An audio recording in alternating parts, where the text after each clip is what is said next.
Jaya Gopi Janvallabha Jaya Girivara Dhari Jaya Girivara Dhari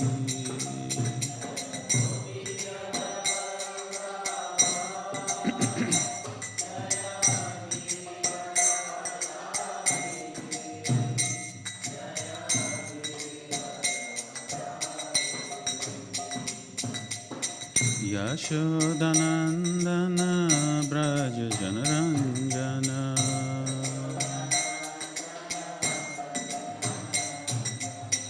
Yashodanandana Braja Janaranjana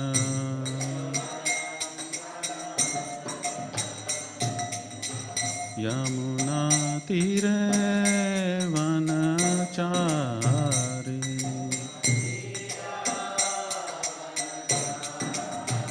Yamuna Tire Vanachari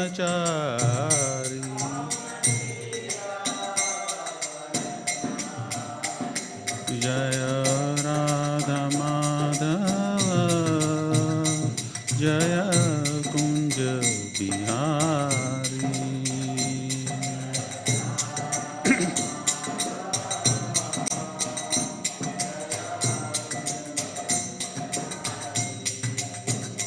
Jaya Radha Madhava Jaya Kunja Bihari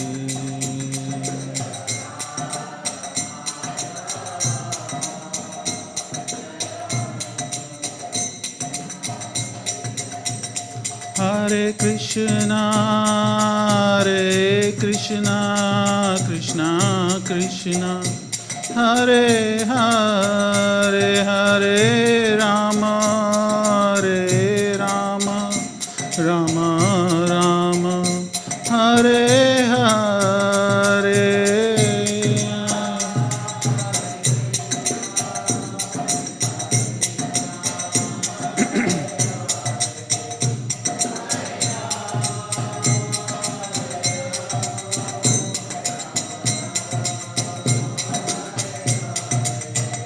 Hare Krishna Krishna Krishna Hare Hare Hare Rama Rama Rama Hare Hare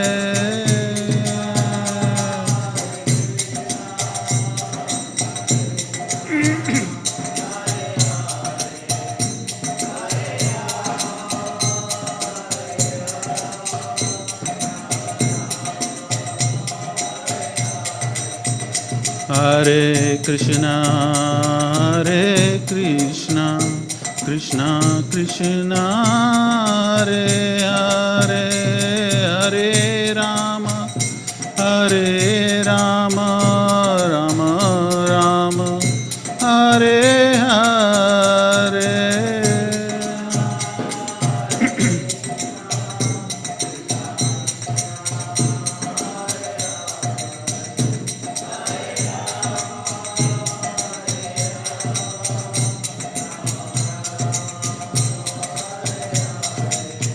Hare Krishna Krishna Krishna Hare Hare Hare Rama Rama Rama Hare Hare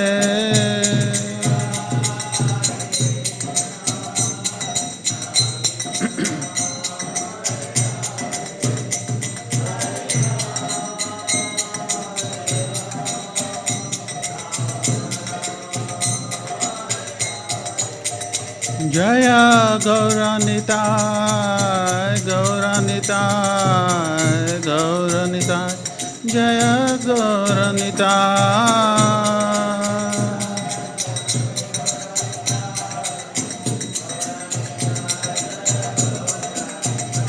Jaya Jagannathai Baladevaya Jaya Subhadra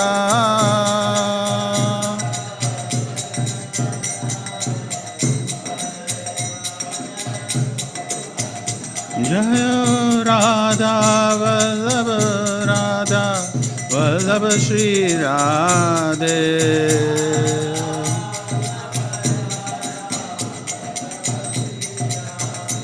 Prabhupada, Prabhupada, Prabhupada, Jai Prabhupada.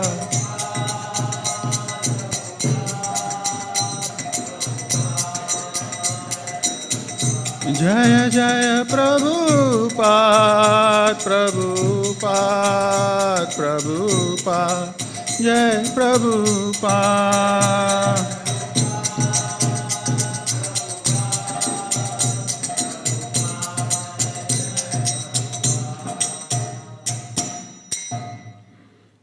Vishnupad, Paramahamsa Paricacharya, Shlotar, His Divine Grace, A.C. Bhaktivedanta, Swami Śrīmad Prabhupada ki, Ananta Koti Vaishnava Vrind ki, all glories to assembled devotees, all glories to assembled devotees, all glories to assembled devotees, all glories to Sri Guru and Gauranga, all glories to Śrīla Prabhupada ki.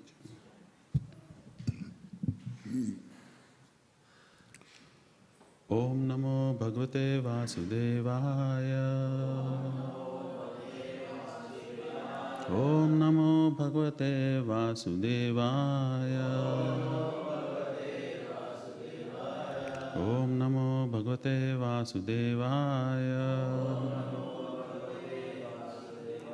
Narayanam Namaskrityam Naram Chaiva Narottamam Devim Saraswatim Vyasam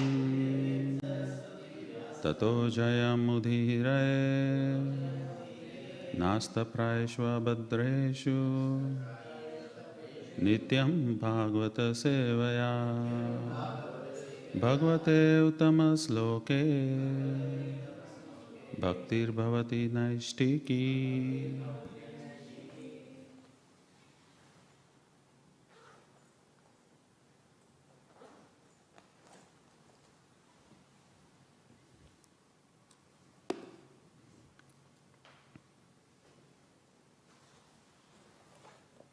So we are reading from Śrīmad Bhāgavatam, Canto 10, Chapter 2, entitled Prayers by the Demigods, verse 30.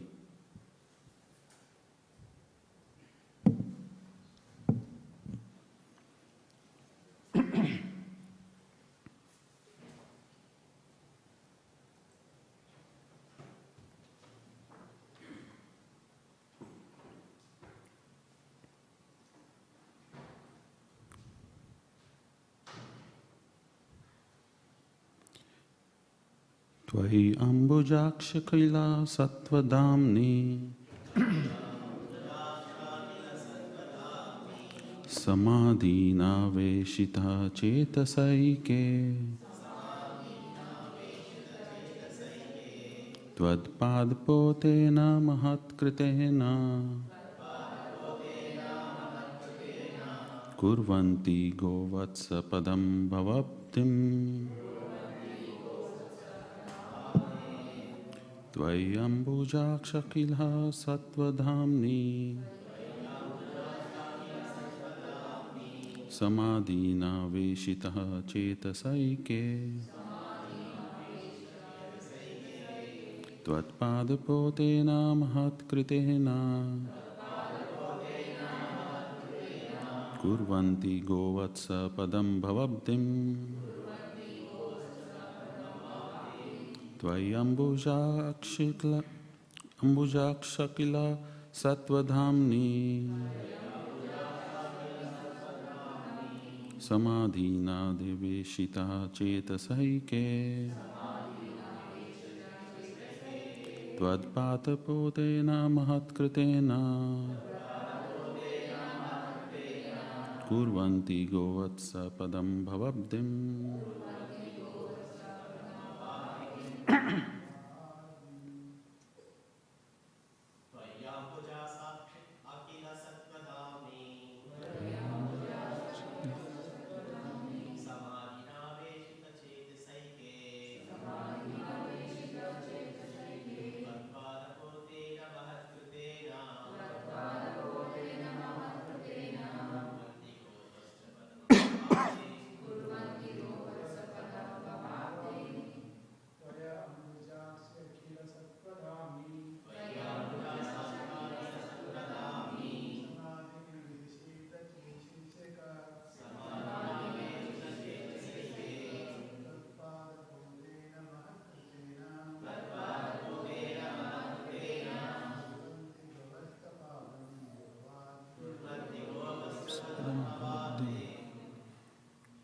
One more.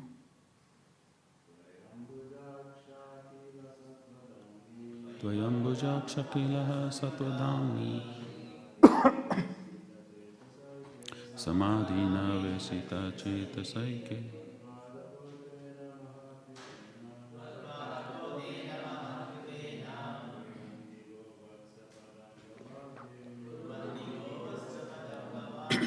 Mataji.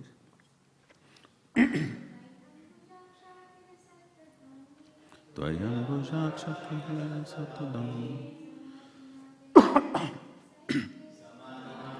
Sita chetasaike Tvatpadapotena mahatkatena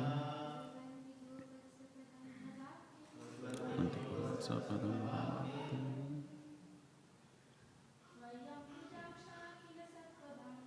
Tvayambujaksha sattudami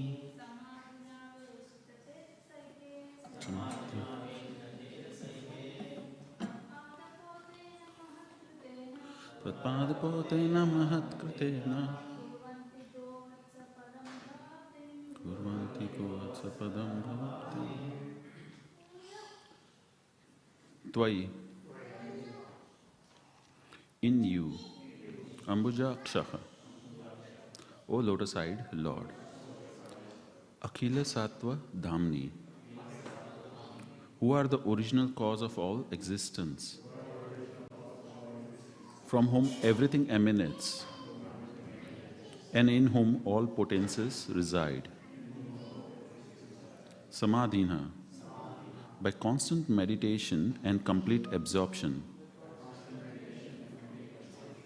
in thoughts of you, the Supreme Personality of Godhead.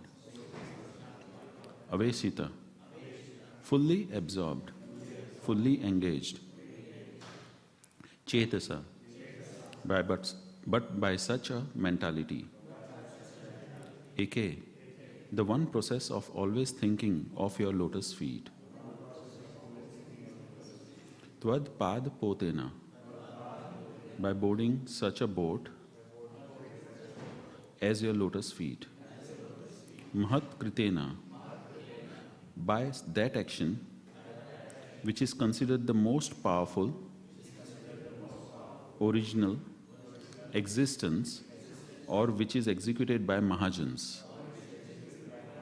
Kurvanti, they make, Govatsa Padam, like the hoofprint of a calf. Bhavabdim, the great ocean of Niscians. Translation and purport by His Divine Grace A.C. Bhaktivedanta Swami Śrīmad Bhāgavatam. Śrīmad Prabhupada ki Jai. Translation.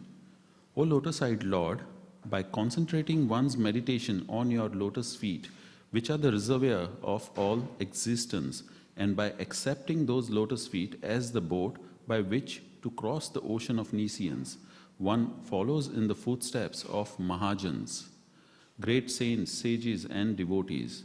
By this simple process, one can cross the ocean of Niscians as easily as one steps over the hoofprint of a calf. Please repeat.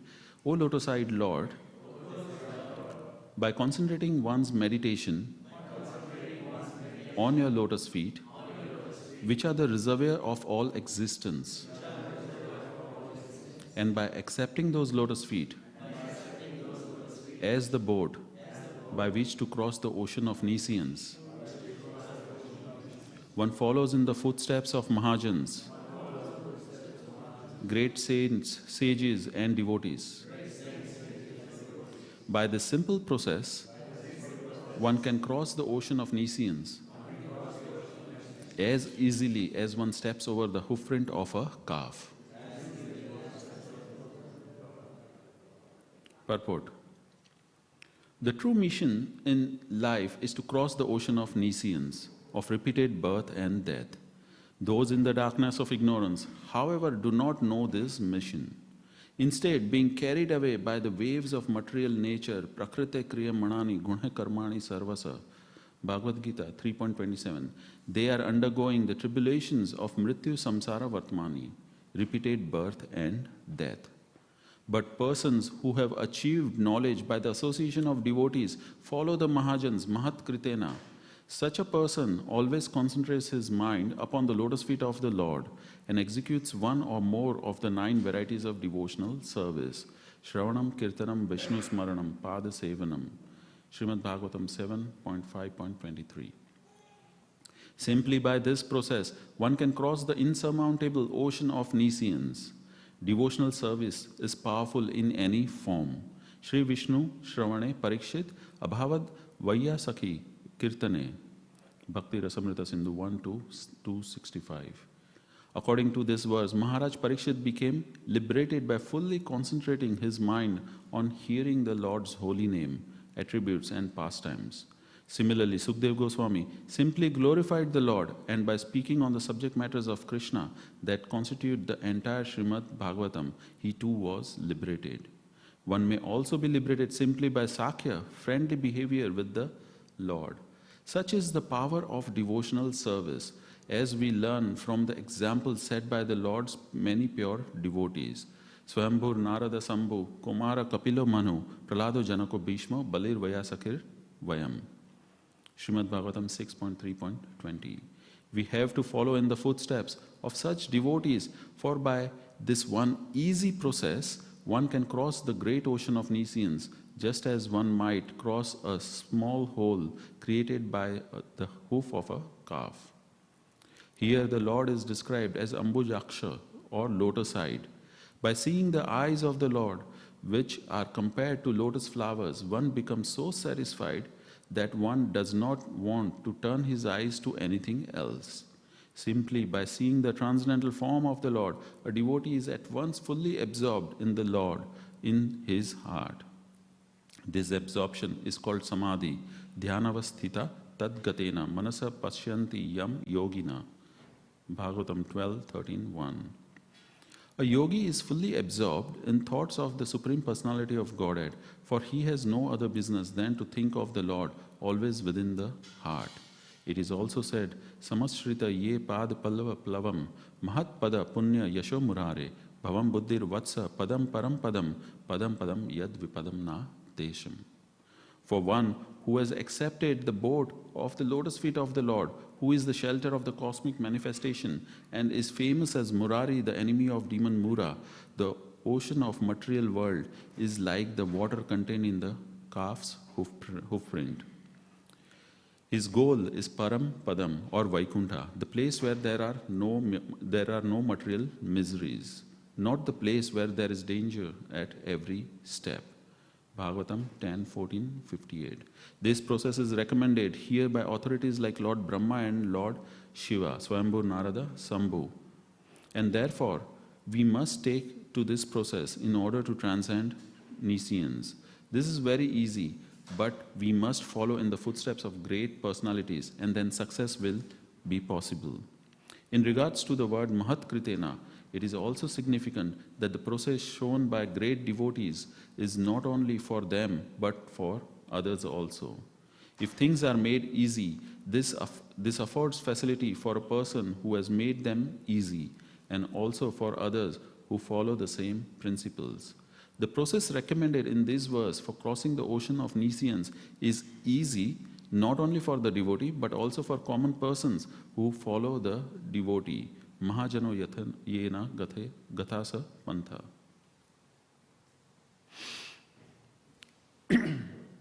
Om Agnana Timirandasya Gyananjana Sahlakaya Chakshurunmilitam Yena Tasmai Shri Gurue Namah Shri Caitanya Manobhishtam Stapitam Yena Bhutale Swayamrupa Kadamayam Dadati Swakadantikam Vandeham Shri Guru Shri Yuta Padakamalam Shri Gurun Vaishnavamscha Shri Rupam Sahagrajatam Sagana Ragunatam Vitam Tam Sajivam Sadvaitam Savadutam Parijana Sahitam Krishna Chaitanya Devam Shri Radha Krishna Padan Sagana Lalita Shri Vishakan Vitamscha He Krishna Karuna Sindhu Deenabandhu Jagatpate Gopesha Gopika Kanta Radha Kanta Namastute Tapta Kanchana Gaurangi Radhe Vrindavaneshwari Rishabhanu Sute Devi Pranamami Hari Priye Vanchakalpatarobhesha Kripa Sindhu Bhaivacha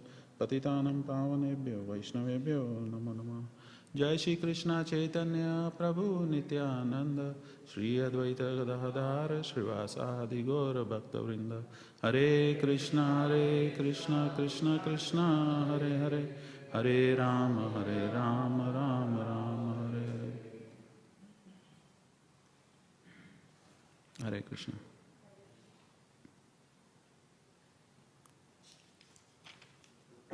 So I'll repeat the translation of this verse.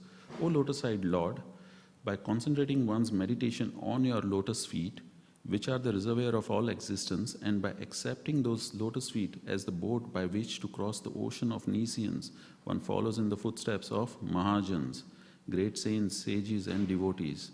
By this simple process, one can cross the ocean of nescience as easily as one steps over the hoofprint of a calf. So we are reading here the prayers of the demigods. So we just heard at the beginning of this chapter that how Lord Balram appeared within the womb of Devaki, and then Krishna instructed Yogamaya to transfer Lord Balram into the womb of Rohini Devi. And Yogamaya does that job.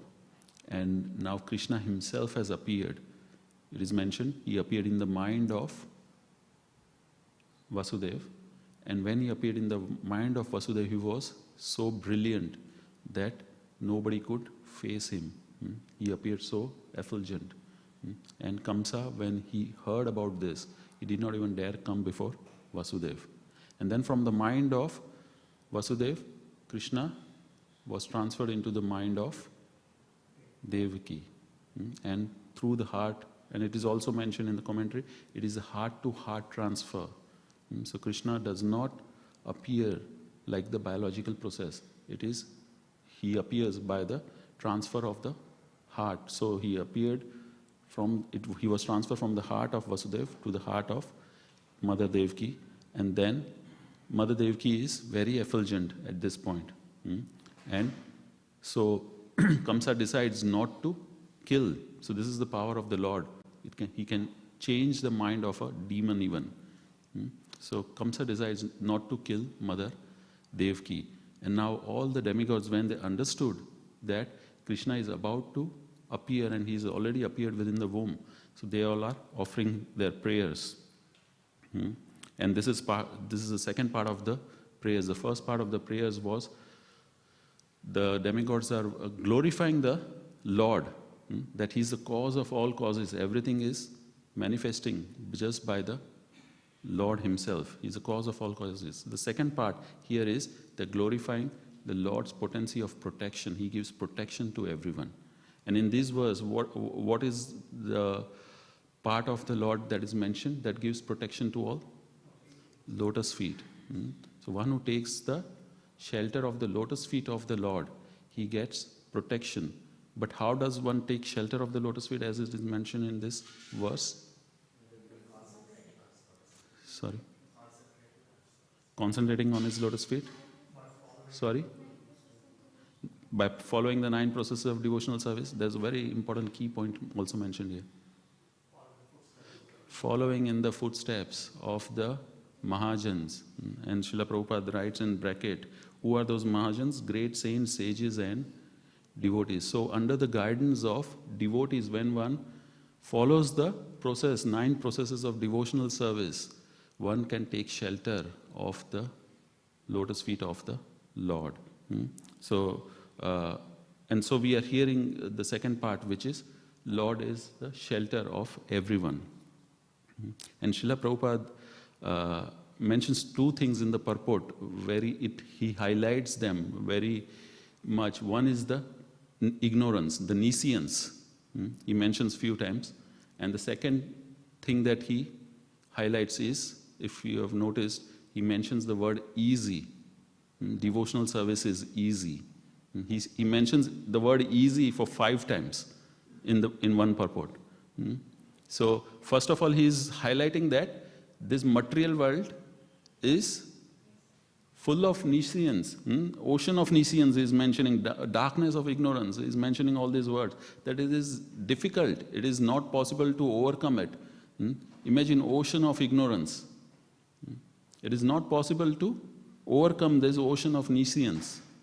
But then, at the same time, at the end of the purport, he is highlighting the point that it is very easy if one follows in the footsteps of the Mahajans and follows the 9 processes of devotional service. So let's understand what is this ignorance. Srila Prabhupada writes here, the true mission of life is to cross the ocean of nescience, of repeated birth and death.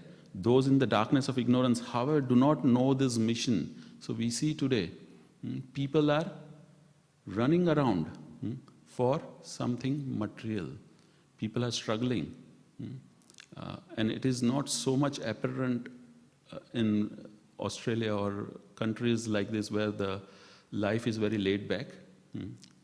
But if you go to a city like Mumbai, where I'm from, and I know my schedule when I was there, and I have seen people, they wake up early morning, 4 o'clock, 5 o'clock sometimes, and they start their work like they have to rush to catch a train. Prabhu was in Mumbai for some time. I'm sure he would relate to that as well. So they catch a train by 6 or 7 in the morning. So to reach a place where you work is about 2 hours, even though it is like 20 kilometers, but it takes you 2 hours to reach there. And then the whole day you're working, and by the time you come home, it's almost 9 or 10. So that's a lifestyle they are living. Imagine in that lifestyle, if you have to think about the Lord, if you have to think about anything other than work, by the time you come and have your dinner, it's already 11 or 12 midnight. And all you can do is sleep. Sometimes the father does not see his children grow because he has never been, because by the time he comes, the children are already sleeping, and by the time he goes, the children are still sleeping. So he never meets their children. So this is a lifestyle in many of the cities, and this is just one part of India, but India or many of the other countries, people live like that. They don't even have the time to understand the goal of life. So we are fortunate that we have got that luxury, that we have got that time, that we can understand about the subject matters of how this material world is the ocean of nescience. Srila Prabhupada writes, instead being carried away by the waves of material nature, prakrite kriya manani gune karmani sarvasa. Everything is just going ahead by the influence of guna, material modes. So they are undergoing the tribulations of mrityu, samsara, vartmani, repeated birth and death. So people are just going through life after life after life. And depending on the karma, they take a birth in a particular species, or if they are lucky, they get a human birth. But again, what is the use of that human birth if you don't have the time to think about the real purpose of life? That we have to get out of the repeated birth. It's same as and Srila Prabhupada once mentioned 2-legged animals for humans. If you don't have time to think about the real purpose of life, then you are no better than an animal, 2-legged animal. So let's understand, where does this ignorance come from? So Lord Brahma, it is mentioned in the 3rd canto, 12th chapter, that Lord Brahma initially created. So he is a secondary creator, we all know. So initial ingredients and everything was given by Mahavishnu, Karnodaksha Vishnu, and then Garbhodaksha Vishnu and Kshirodaksha Vishnu, and the blueprint was given to Lord Brahma to create. So now Brahma is creating, and the first thing he creates is ignorance. The 5 kinds of ignorance he is creating. So the first ignorance that he creates is tama. And what is the role of this tama? Just remember the order in which he creates this ignorances, because we will undo this when we come to the last part of the purport, where Srila Prabhupada writes how the process of devotional service is so powerful that the material world seems like a calf's hoof print. So we will understand this. So the first ignorance that Lord Brahma creates is tama. And what is the role of that ignorance? The role of that ignorance is to make you forget what your real identity is. And why does, again, bringing back one point, why does Brahma create ignorance first? Because unless a living entity is under the influence of this ignorance, he cannot be in the material world. If you are not in ignorance, then you cannot reside in this material world. Imagine if you knew who you are in the spiritual world, how difficult it would be to live here. It's like if you are sent to an island where there is no one else, or where you are new and your family, friends, everyone is on a different island, it will be very difficult for you to survive there. You would always think of going to the place where you belong. So similarly, the first level of ignorance, tama, Brahma creates, is to make you forget who you really are, your real identity is. So once one forgets that who he is, then there is a second level of ignorance, which is known as moham. And why is this ignorance required? To make you believe who you are not. Imagine a person, and we know from the example of Indra. Indra was put into the body by the curse of Brihaspati. He was put into the body of pig. And he believed he was a pig. Imagine he knew he was Indra, it would be very difficult for him to survive as a pig. But because of this second level of ignorance, moham, in whatever body we are, we think we are that person. If you are in a child body, the child thinks he is that 5-year-old boy. He needs to play. He needs toys. He needs this, that. A 5-year-old boy wouldn't be playing with the same toys which the 25-year-old boy want to play. Yeah? So he believes, he completely believes he is a 5-year-old boy. Similarly, as one grows, dehinosmin yatha dehe kaumaram yavanam jara. As one grows, one thinks he is kaumaram, he is yavanam, he is jara.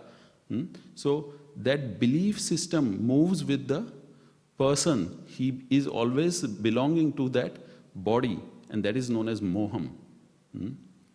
So that's a second level. So the first level was tama, where one forgets his real identity. The second level, because he has to survive in that body, he needs to believe that he is that body. So that is second level of moham, ignorance, moham. And then there is mahamoham. Now what is this mahamoham? Mahamoham is not only he believes that I am this body, I am this person, everything related to this body is also mine. So he is my father, he is my mother, he is my son, these are my children, this car belongs to me.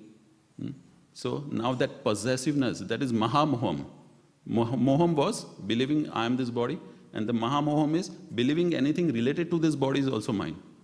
This jacket is mine, this laptop is mine. Anything happening to this laptop, who will be affected? Me. So that is fourth level of ignorance, which is known as tamishram, where not only one believes these things belong to me, but if anything happens to this other paraphernalia, I become hurt. That is known as tamishram. One becomes angry, one becomes frustrated. As soon as you're parking in a car lot and somebody opens the door and hits your car, immediately your temper goes high. Why? Because you are relating yourself to the car. It is as if he has hit you, not the car. So this is the tamishram, the fourth level of ignorance. And the fifth level of ignorance is andha tamishram. And that is one not only now is affected by the things which he belongs or is associated with, is he also affected by things which others belong. How can he have better facilities than me, where I am more qualified than him? This is the topmost of ignorance. One becomes affected by others' possessions, by others. So these are the 5 levels of ignorance. So can we just go through it? First one was tama, where one forgets his real identity. Second is moham. What is that? Makes you believe that I am this body, whichever body you are in. Third is mahamoham. One is Association, yeah, whatever possessions he has, he believes that it is I who is the possessor and I am that particular object. Fourth is, Tamishram is, yeah, it affects you. You become angry, you become frustrated if anything happens to those possessions, even though it may not be directly you. So you become affected. And the last one is Andatamishram, which is nothing happening to your possessions, but even others' possession affect you. So these are the 5 levels of ignorance. And by this influence of these 5 levels of ignorance, one becomes situated in the material world. One is engaged continuously in thinking of all those thoughts. And that's what Brahma created initially, even before creating anything. The first living entities Brahma created was 4 Kumaras. But even before this, the ignorances were created. So one can remain in the material world. Unless you have this, you are under the influence of this ignorance, it's not possible to remain in the material world. So we heard about how this ignorance is. So what is ignorance now? Everyone understands, right? So Krishna says in Bhagavad Gita that aparamitasva anyam prakritim vidhi me param jiva bhuta mahabaho edam dharete jagat. What does that mean? That this living entity is of superior nature, is my superior energy, Krishna is saying in Bhagavad Gita. But because it is trying to load it over the material energy, inferior energy, he is suffering in the material world. So Krishna is saying, it's an incompatible situation. Understand, we are spiritual by nature. And because we are trying to associate under this influence of these 5 levels of ignorance, we are associating with the 5 elements or 8 elements, which Krishna says, Bhumi Rapo Nalo Vayu, Kam Mano Buddhir, Evacha Ahankara, Itiyam Me. And so these 8, earth, water, air, fire, ether, mind, intelligence, and false ego, one associates with these 8 elements which are material, one is suffering in the material world. So Krishna is saying, it's incompatible situation. It's like if you have a jar or a bottle, you mix, put oil and water in it. However hard you try to mix them, they will always remain separate. You can never mix them. So this is the situation we are. Bottle is like the body, and we are trying to extract happiness from the material elements, but the spirit soul cannot get any happiness from anything material. His Holiness Devamrit Maharaj often gives this example. If you are hungry, you shut down your mouth, you don't use your mouth. You take a samosa and try to enjoy it then, without using your mouth. You can feed your hand, legs, ears, nose, everything you put samosas in. But you will not enjoy that unless you put it into the mouth and it goes to the stomach. Only then you become satisfied and nurtured. So similarly, however hard we try to enjoy in the material world with the material elements, it's not possible because our constitution is different. So now Srila Prabhupada further writes in the purport how to overcome this ignorance then. So he says, attain knowledge by the association of devotees. So we are fortunate that we all have somewhere or somehow come in contact with the devotees. I'm pretty sure most of us came to this moment by some devotee who brought. I remember first time when I came to Australia, I had no intention of coming to temple. Or when I came to Australia for studies, the first person I met was Nityanand Priya Prabhu. As soon as I got off from a bus who had come, university bus who had come to pick me up and drop me to the hostel where I was staying, I was supposed to stay, Nityanand Priya Prabhu was chanting outside. I was thinking, am I in Australia or not? I was confused. It was like midnight, probably, late night. It was all dark. And the only person I could see, those days, like I'm talking about 99, where after 5 o'clock you don't find anyone on the street. So there was only one person, and I asked Nityanand Priya Prabhu about this address. And he told me, yeah, you are in the same hostel. So he was in the next room to me. And next week, of course, you know, if Nityanand Prabhu sees you, what happens? So next week, he brought me to temple. And then I met Yogeshwar Govind Prabhu and others who kept me feeding the breakfast. Those days, you used to have whatever you want in breakfast.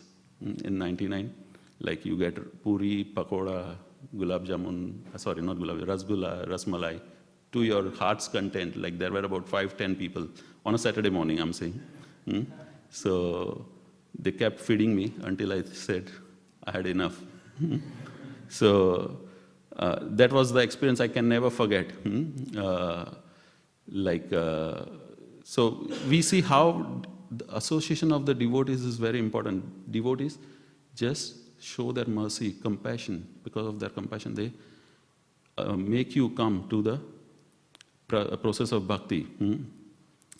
Someone asked Srila Prabhupada, can you show some magic? And what did Srila Prabhupada say? Yeah, look at this. People, they were hippies and now they're happy. That's my magic. So that's a magic devotee show, as we mentioned here in the purport. By following in the footsteps of Mahajans, great saints, sages and devotees, that's their power. That they can engage anyone in the process of devotional service. And where do these devotees get that power from? Here in the purport, Srila Prabhupada emphasizes on this word, Mahat Kritena, twice. And he says, what does this Mahat Kritena mean? By that action which is considered to be most powerful original existence or which is executed by the Mahajans. And what do these Mahajans do? Such a person always concentrates his mind upon the lotus feet of the Lord and executes one or more of the 9 varieties of devotional service. So they are always engaged in the service of the Lord. They are always thinking, meditating on the lotus feet of the Lord. And how do they engage? He mentions Shravanam, Kirtanam, Vishnu, Smaranam, Pada Sevanam, Archanam, Vandam, Dasyam, Sakyam, Atma Nivedam. These 9 processes he is mentioning in the purport.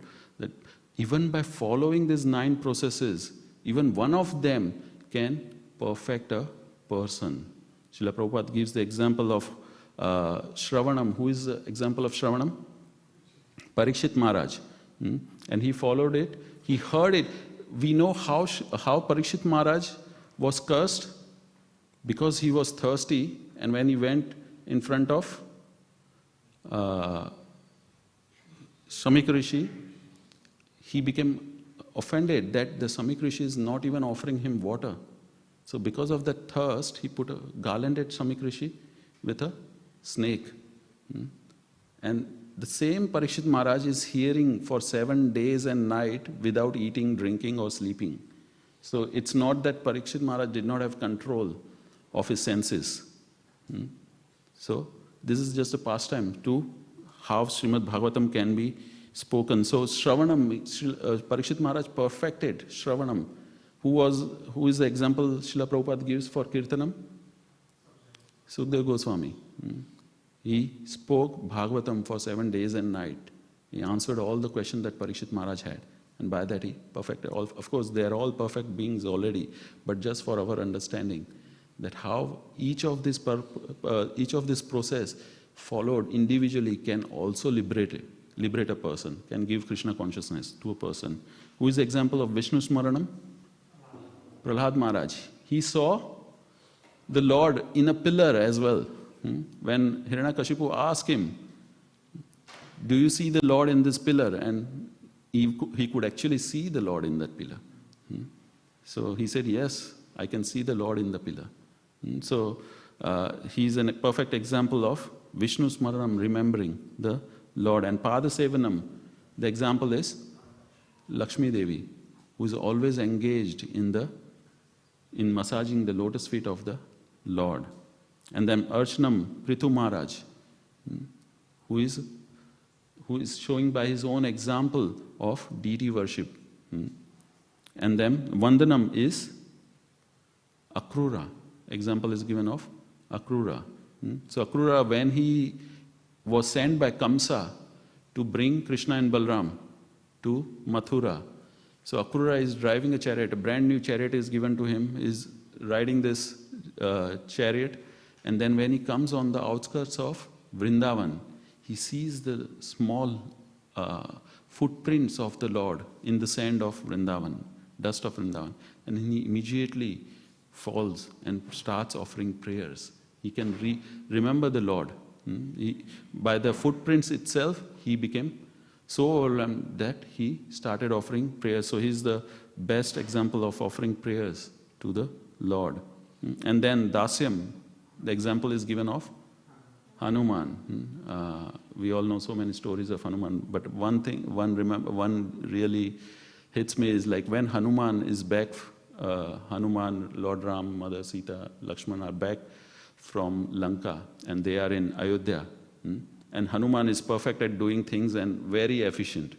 So none of the other people who were there, the mothers and Mother Sita and the other devotees get a chance to do anything. Because even before Lord Ram thinks, the job is already done. So that's a quality of a disciple. The best disciple is who fulfills the desire of the spiritual master, understands the desire of the spiritual master and does it even before the spiritual master asks to do. So that is why the best example is Hanuman. He gets the job done even before Lord Ram thinks about the job. So no one else even gets to do any service. So everybody goes to Lord Ram and tells Lord Ram, look, we are also here, your devotees. We also like to serve you. But this Hanuman does not give us any chance. Even before you can say or think, the job is already done for you. So how can we serve you? So then they make a list of services that Lord Ram needs on a daily basis. And it's like a roster. A roster is made that my service nobody will take now. So list of service are made that Lord Ram needs, and everyone puts their name against their service. And then they're putting it outside the palace. Now, these are the services for Lord Ram, and these are the people who will do it. Hanuman, you shouldn't interfere. And Hanuman goes through the list. His name is not there at all. So now, Hanuman thinks what to do. I cannot live without serving the Lord. Hanuman, when Lord Ram was giving liberation to everyone, all the Ayodhya Vasis, and he asked Hanuman, okay, you can also get liberation. So Hanuman said, if liberation means that I cannot serve you, I cannot chant the holy names of you, then it is Narka. I don't want that liberation. It's like hell. So this Hanuman, when he does not get to do any physical service for Lord, when Lord is there, it's like hell. So he thinks now what to do. But then he saw that in that roster there was one service which was not mentioned. Every time Lord Ram yawns, he needs to click in front of his mouth. That service was not mentioned. So he said, that's the service I will do. And he is always next to Lord Ram and doing this as soon as Lord Ram yawns. So then again everybody is confused. Now if he is always standing next to Lord Ram, how can we have some personal time with Lord Ram?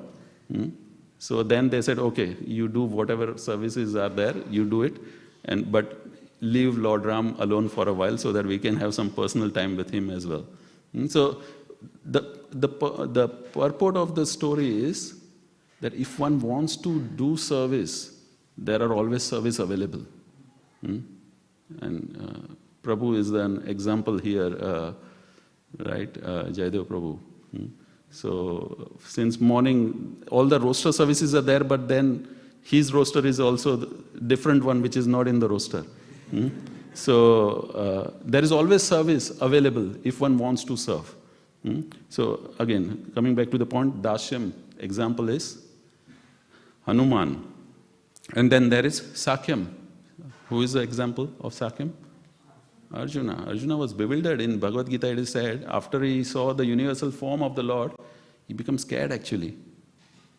I have been laying on the same bed, I'm eating from the same plate, I have referred to Krishna as, oh Krishna, Yadava. So just loosely talking with the Lord as a friend, but he is the universal. He is the universal Lord. So he becomes scared actually.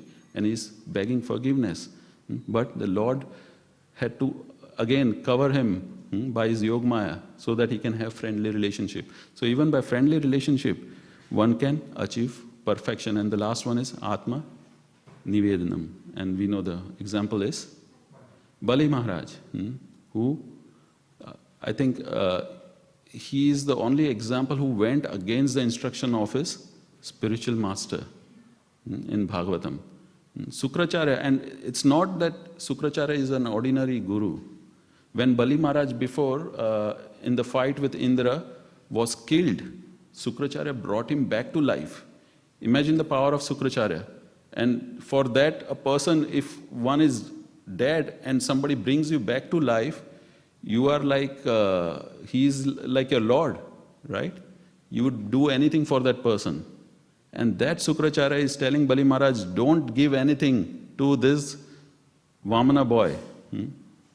But Bali Maharaj said, no, if he is the Lord, then I need to surrender everything. And he gave everything to the Lord, to that extent that when there was no place to put Lord's third feet, he said, you can use my head, it's still under my possession.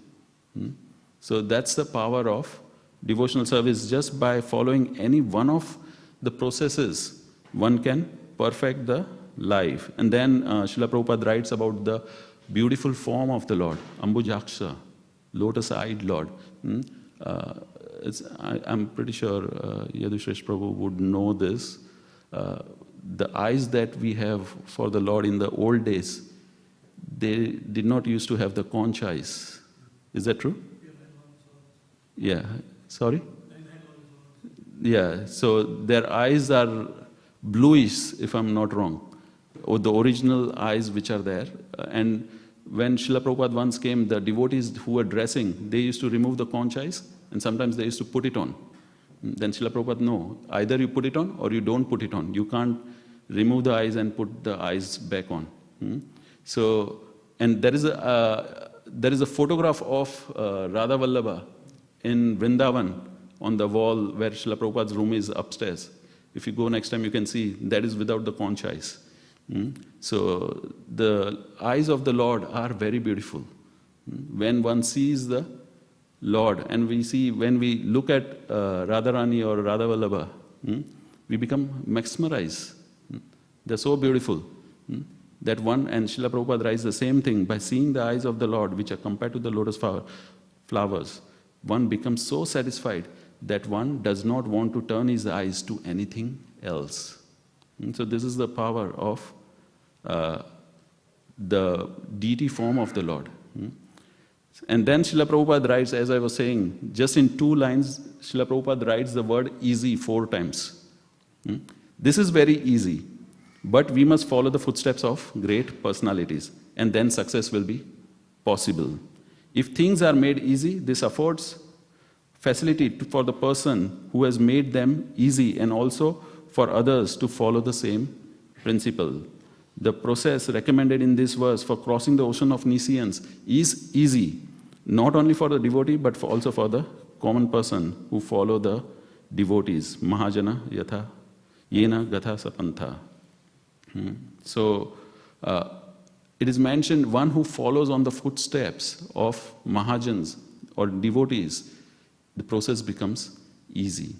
The example I can think of is when you are in the forest, dense forest, you're lost in the forest.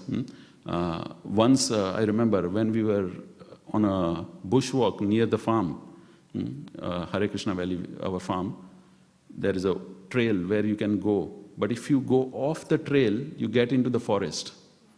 There was a devotee who went there and then came out in lone somewhere, who got lost into that forest. So we also were a group of people who went through the walking trail, and then somehow we missed the path and we got lost into the forest inside. Then if you are lost in that forest, all the directions look the same because there are trees and everything looks the same. It's very difficult to find a way out. How do you find a way out? Sorry?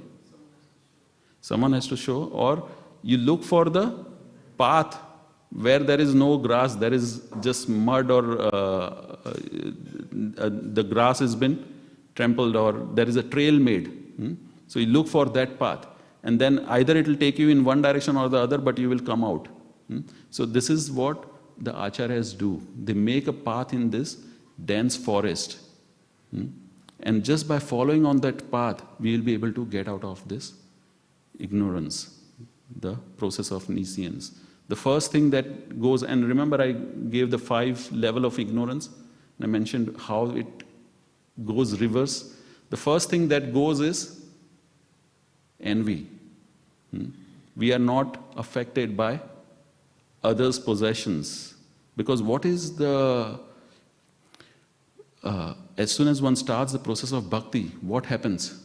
Nectar of Devotion mentions, Bhakti Rasamrita Sindhu mentions. What are the 6 things that manifest? It starts with Kleshagni. The material miseries. One becomes free from material miseries. And the second one is Shubhada. Auspiciousness manifests within the heart of the devotee. And the third one is, it's rare. Moksha Lagurkrit and Sudurlabha.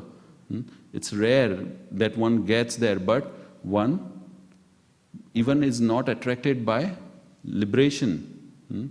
So in Nectar of Devotion it is mentioned, the happiness of bhakti is compared to the ocean, and the happiness of liberation, moksha, is compared to the drop of that ocean.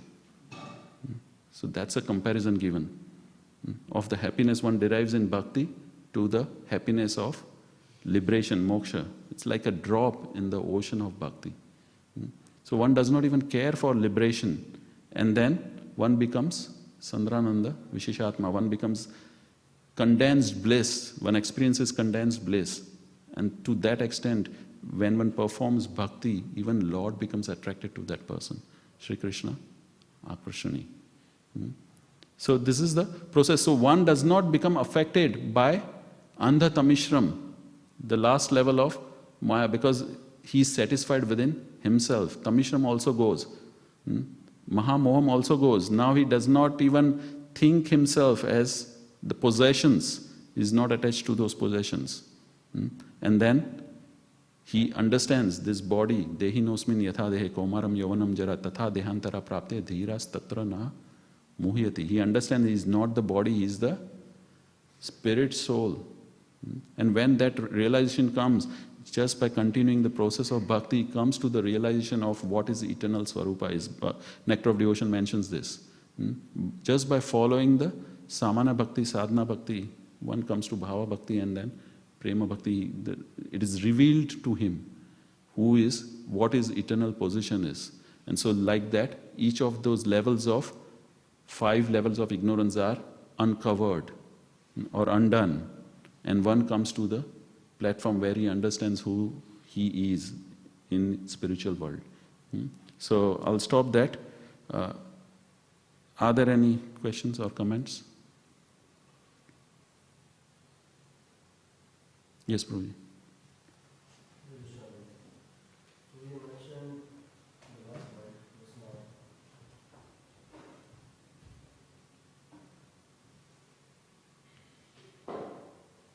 Hare Krishna, Prabhu. Prabhu, you mentioned in the last point that with the devotion service, there is illusion. Step by step they get eradicated. And the first one you mentioned is, the first thing happens is envy, goes away. When we talk about we falling down into this material world, is also, we say it's envy.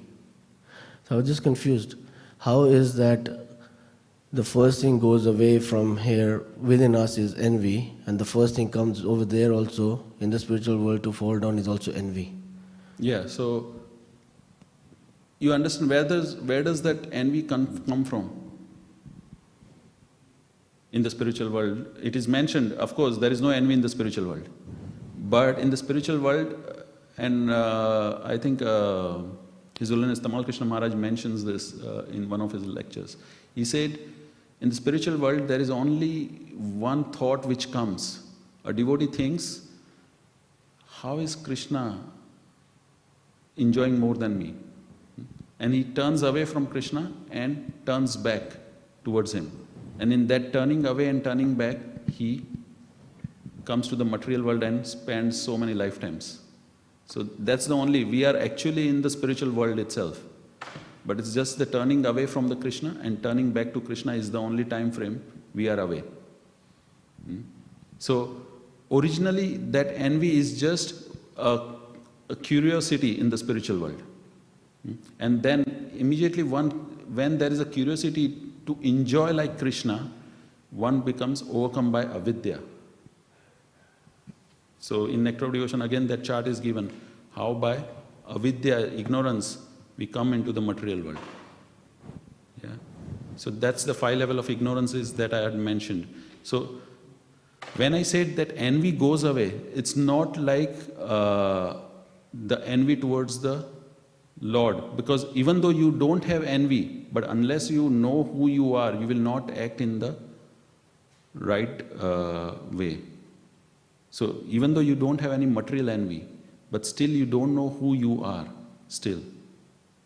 Yeah. For that you need to realize, you need to practice devotional service, you need to perform bhakti towards the Lord, and then when you realize your relationship with the Lord, that relationship is revealed at the last. Getting the point? So it's not that, first of all, that there is no envy in the spiritual world. It is the curiosity which makes you fall into this material world. And then when you are in the material world, because of your conditioning, so each and every one of us has different level. When you say envy, it's not like just a general term, we are all envious of the Lord, or we are all envious about everyone else. So we have got different levels. Envy can be categorized into different levels. So first of all, when we become satisfied in ourselves, what will happen? As I said, the process of bhakti as you advance, when you are performing, you begin the process of bhakti, Kleshagni and Subhada manifest. At that point, some level of envy is gone, but we are still not satisfied. When we come to the Bhava Bhakti, then again, Moksha Lagukrit and Sudurlabha happens. And then Prema Bhakti, Sandhanam Vishayatma and Sri Krishna Akarshana. So as we progress in bhakti, the level of our realization also increase. So it's not that just in one day you come to the platform where you don't have any envy or something, or any of the vices. Thank you. Yeah, any other comments, questions? Okay, we'll stop here. Granthra Śrīmad Bhāgavatam ki Jai, Śrīla Prabhupada ki Jai. Thank you.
Antarangam